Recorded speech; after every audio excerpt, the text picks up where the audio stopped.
স্বাগতম আপনাদের সবাইকে মেঘনা নিউজে। আজ আমরা তুলে ধরছি এমন একটি মর্মান্তিক ঘটনা যা শুধু একটি খবর নয়, এটি আমাদের সমাজের জন্য একটি গভীর সতর্কবার্তা।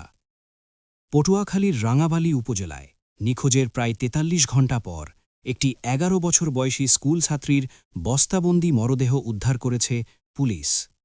নিহত শিশুটির নাম আয়েশা মনি। সে ছিল সালেহা সরকারি প্রাথমিক বিদ্যালয়ের ৫ম শ্রেণীর ছাত্রী। যে বয়সে বই খাতা আর স্বপ্নে দিন কাটানোর কথা, ঠিক সেই বয়সেই নির্মমভাবে থেমে গেল একটি নিষ্পাপ জীবন। স্থানীয় সূত্র ও পুলিশ জানায়, গত ২ জানুয়ারি আয়েশা মনি নিখোঁজ হয়। সারাদিন পেরিয়ে গেলেও শিশুটির কোনো সন্ধান না পেয়ে পরদিন ৩ জানুয়ারি তার বাবা রাঙাবালী থানায় একটি সাধারণ ডায়েরি করেন।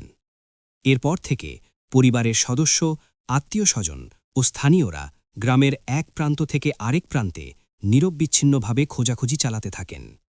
কিন্তু কেউ কল্পনাও করতে পারেননি যে আয়েশা মনি আসলে ছিল নিজেরই বাড়ির ভেতরে। রবিবার ৪ জানুয়ারি দুপুরে জিডির সূত্র ধরে পুলিশ একটি টিম নিয়ে আয়েশার বাড়িতে তল্লাশি শুরু করে। তল্লাশির এক পর্যায়ে বাড়ির রান্নাঘরের পাশে একটি সন্দেহজনক বস্তা চোখে পড়ে। বস্তাটি খুলতেই চিৎকার করে ওঠেন নিহত আয়েশার মামা। বস্তার ভেতরে পাওয়া যায় শিশুটির নিথর দেহ।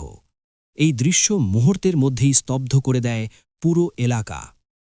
রাঙাবালী থানার অফিসার ইনচার্জ মোহাম্মদ সিরাজুল ইসলাম জানান, যেহেতু আয়েশা খুব ছোট শিশু, তাই তার নিজে থেকে কোথাও চলে যাওয়ার সম্ভাবনা ছিল না।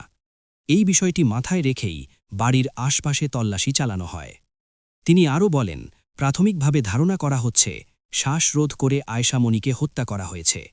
মরদেহ উদ্ধার করে ময়নাতদন্তের প্রস্তুতি নেওয়া হয়েছে এবং ঘটনার প্রকৃত কারণ উদ্ঘাটনে পুলিশি তদন্ত চলছে।